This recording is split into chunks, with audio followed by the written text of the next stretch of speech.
Bonjour à tous et bonjour à toutes, c'est Farid Chibout de la chaîne Investir au Maghreb, la chaîne qui parle liberté financière, bourse, placement, bourse, IMO au Maghreb, bientôt j'espère, et mindset. Je voulais faire une dernière vidéo sur Orpea et sur les leçons à tirer de cette mésaventure Orpea, de cet investissement.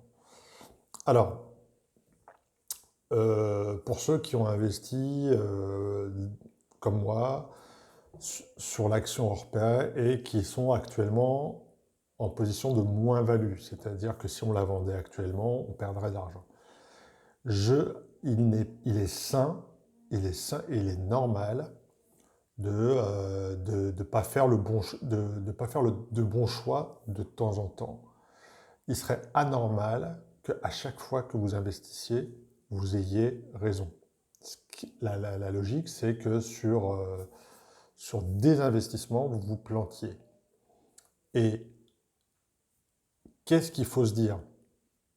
Il faut se dire que justement, il faut avoir beaucoup de lignes si vous faites du stock picking. Je rappelle ce qu'est le stock picking, c'est vous qui choisissez vous-même vos actions. Contrairement à un ETF ou à un fonds ou à un fonds, c'est vous déléguer le choix de vos actions. Là, c'est vous qui faites le choix délibéré d'acheter une action, et là, en l'occurrence, Orpea. Vous avez décidé d'acheter du Orpea pour des raisons objectives bonnes, puisque c'était une boîte qui a plus de 30 ans, qui était en constante croissance sur un segment en croissance, puisque la population vieillit, le leader européen, on peut dire que les feux étaient au vert.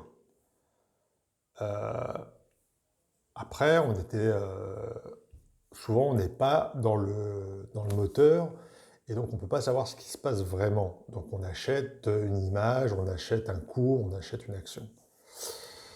Je rappelle, par exemple, et il ne faut pas avoir ce biais de rétrospection qui est propre à l'investissement boursier, c'est-à-dire qu'en fait, vous faites le match à l'envers. C'est-à-dire que si j'avais su, j'aurais pas acheté, si j'avais acheté du Bitcoin à 15 dollars, il y a 8 ans, je serais millionnaire. Ça, quand on fait quand on prend des décisions en bourse, on les prend à l'instant T avec les éléments qu'on a à l'instant T, mais pas 5 ans plus tard. Bien sûr qu'aujourd'hui, je n'achèterai pas du Orpea, quoique à 2 euros, est-ce que c'est une bonne affaire? mais, mais il faut toujours se dire qu'on prend des décisions à un instant T avec les informations du moment. Bien sûr que 5 ans plus tard, bien sûr que le Bitcoin, oui, il y a 8 ans, j'en aurais acheté si j'avais su, et voilà. C'est pas comme ça qu'il faut réfléchir. Donc l'idée, pour se prémunir de ce genre de choses, c'est d'avoir beaucoup de lignes. Si vous faites du stock picking, à un moment donné, ce ne sera pas intéressant d'avoir trop de lignes. Il vaudra mieux acheter un ETF. Un ETF, ça sera moins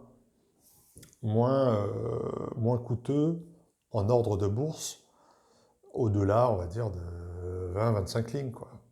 Mais si vous avez 10-15 lignes, vous ne pouvez pas vous planter sur 10-15 lignes, c'est pas possible.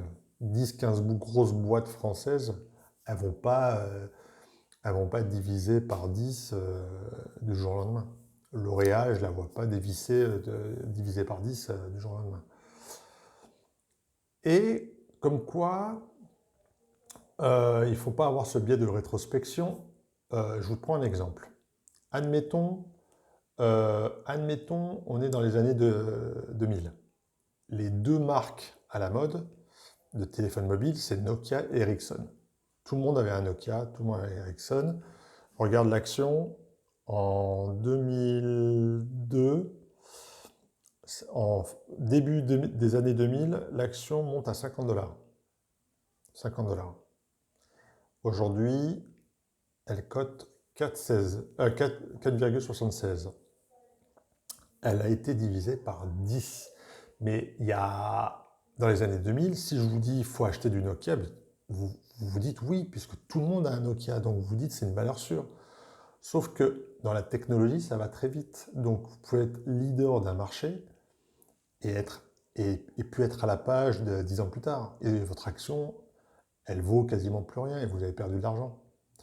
Donc, euh, pourquoi je reste optimiste par rapport à Orpea? Ben, c'est sur du long terme. C'est qu'en fait, son business model, il est lointain. Ils ont un savoir-faire quand même. C'est une boîte qui, malgré tout aujourd'hui, elle gagne de l'argent. Elle est en cash flow positif.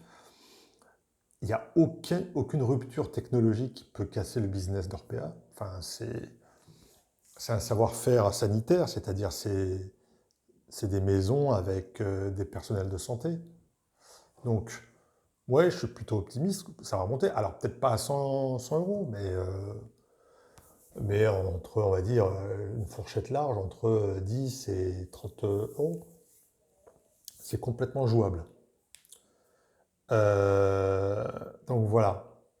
Donc, pour résumer, il ne faut pas avoir le biais de rétrospection qui est un biais cognitif.